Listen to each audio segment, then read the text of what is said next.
की स्थापना 1925 को दशहरे के दिन हुई थी।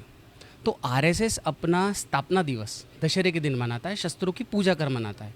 अब हमेशा हम लोग अखबार के माध्यम से या टीवी के माध्यम से हम देखते हैं, भारत भर में वो लोग अपना स्थापना दिवस मनाते हैं और शस्त्रों की पूजा कर मनाते हैं। वो शस्त्रों में तलवार, भाले, इवन कभी कभी हमने बंदूकें भी देखी गई है। और आरएसएस मुख्यालय नागपुर में रहने की वजह से मैंने नागपुर में कोतवाली पुलिस स्टेशन में आरटीआई किया और सीपी ऑफिस में आरटीआई किया कि ये जो शस्त्र है, ये शस्त्र का कोई रिकॉर्ड आपके पास में है क्या, ये लाइसेंसी है क्या, लाइसेंसी है तो उसकी प्रत दिखाइए, ये किसके नाम से है उसका रिकॉर्ड दिखाइए। और ये जवाब कोतवाली पुलिस स्टेशन के पास में और सीपी ऑफिस नागपुर के पास में इसके जवाब नहीं थे।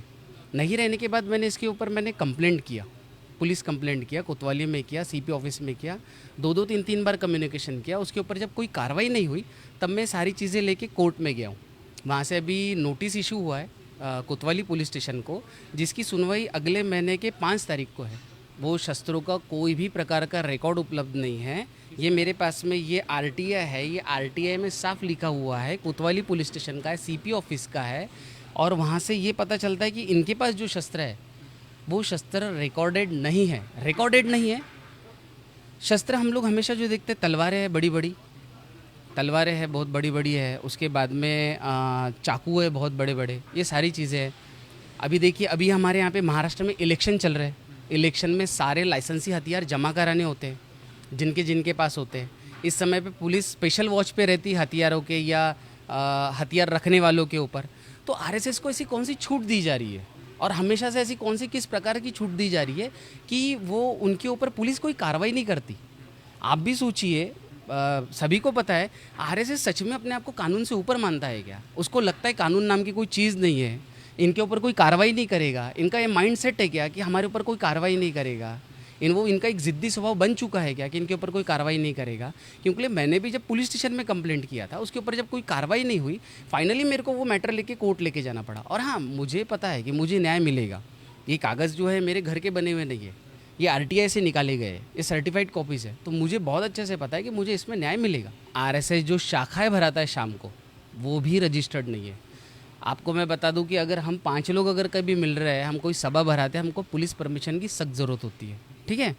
पर आरएसएस की रोज़ सुबह और शाम को जो शाखाएँ भरती है, वो शाखाओं के लिए पुलिस परमिशन नहीं है। ये भी मैंने सीपी ऑफिस से पूछा था और उसका रिप्लाई है कि इन लोगों ने कोई भी प्रकार की परमिशन नहीं ली है। तो इसका मतलब साफ है कि आरएसएस की जो शाम को शाखाएँ भरती है वो इल्लीगल है।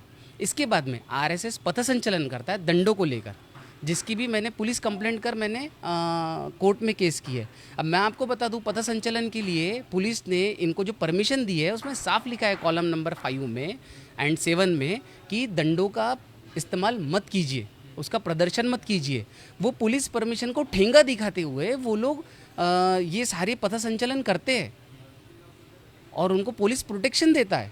ऐसे समय जब मैं पुलिस स्टेशन में जाके कंप्लेंट डालता हूँ, कंप्लेंट के ऊपर जब कोई कार्रवाई नहीं होती है, उसको भी लेके मैं कोर्ट गया हुआ हूँ। उसमें मोहन भागवत को नोटिस इशू हुआ है। तो बहुत बार ऐसा बोलते हैं कि आप ये जो हिंदू धर्म का फेस्टिवल मनाते हैं दशहरा, मैं बोलता हूँ कि ये हिंदू धर्म का फेस्टिवल नहीं मनाते, ये अपना स्थापना दिवस मनाते हैं। स्थापना दिवस में भी इनका ऐसा है कि अगर हम बोले कि हिंदू धर्म का फेस्टिवल मनाते हैं तो फिर राखी इस प्रकार की धूमधाम से क्यों नहीं मनाते, ठीक है। उसके बाद में आप सावित्रीबाई की जयंती क्यों नहीं मनाते, ठीक है। आप दिवाली क्यों नहीं मनाते, आप होली क्यों नहीं मनाते इतने धूमधाम से, आप सिर्फ दशहरा क्यों मनाते हैं?